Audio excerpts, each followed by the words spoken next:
who has been playing pretty well so far. It's not to say Iris has been playing all that badly, but I think he's made a couple of small mistakes already.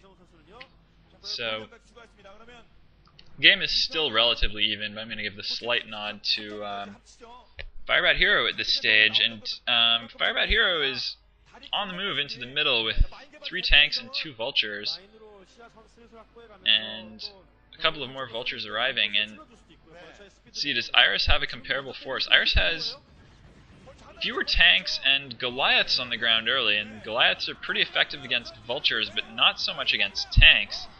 And to make matters worse for Iris, he's just lost his tanks to some mines. So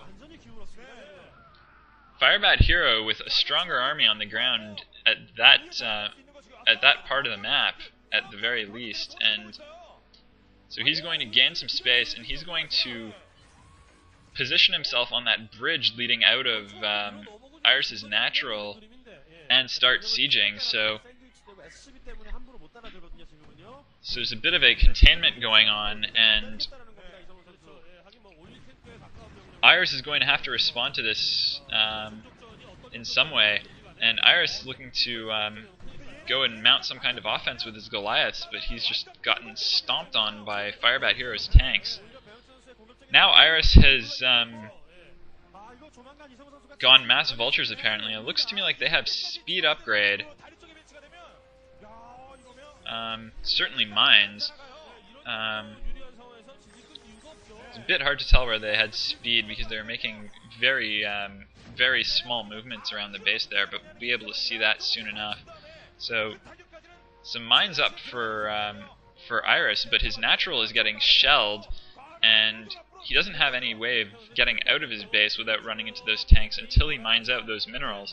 But while he's doing that, those tanks are going to keep shelling his natural, so this is going to put Iris in a bit of an uncomfortable position. So he's slipping his vultures out the back, and he's moving a few additional vultures down his ramp, but Firebathero's got more vultures in that position right now, and it's going to be really interesting to see what Iris tries to do with these vultures that he's running around the map, because he can either go back to try to attack that contained position or go for Firebathero's base, and that was what he did at first, but he backed off instantly after seeing that siege tank on the bridge. So now it looks like Iris is going to pull back and try to clean up that containment, but he's nearly lost that command center. It's in the red and pretty close to burning down. So now Iris's vultures are back, and they're going to clean this up, I think. More with the mines than with the actual fragmentation grenades on the vultures themselves. So Firebathero has been cleared out, but he's done some pretty substantial damage to Iris here. He's stopped mining there, he's killed a number of SCVs with his vultures, and he's also just fielding higher tech units. Iris has got the mass vultures, but Firebathero's got tanks, which are going to do pretty well for him, and both players with starports now. Iris is up first, and Firebathero is just starting. So Iris is going to have a small window of time where he's going to have raids, and Firebathero is not going to have any anti-air from the look of things, but that's not going to be a very long window, and I think he'd have to be extremely effective and pick off a bunch of tanks before Firebathero is going to be able to reinforce with anti-air. But Goliaths are already on the ground for him, so I stand corrected.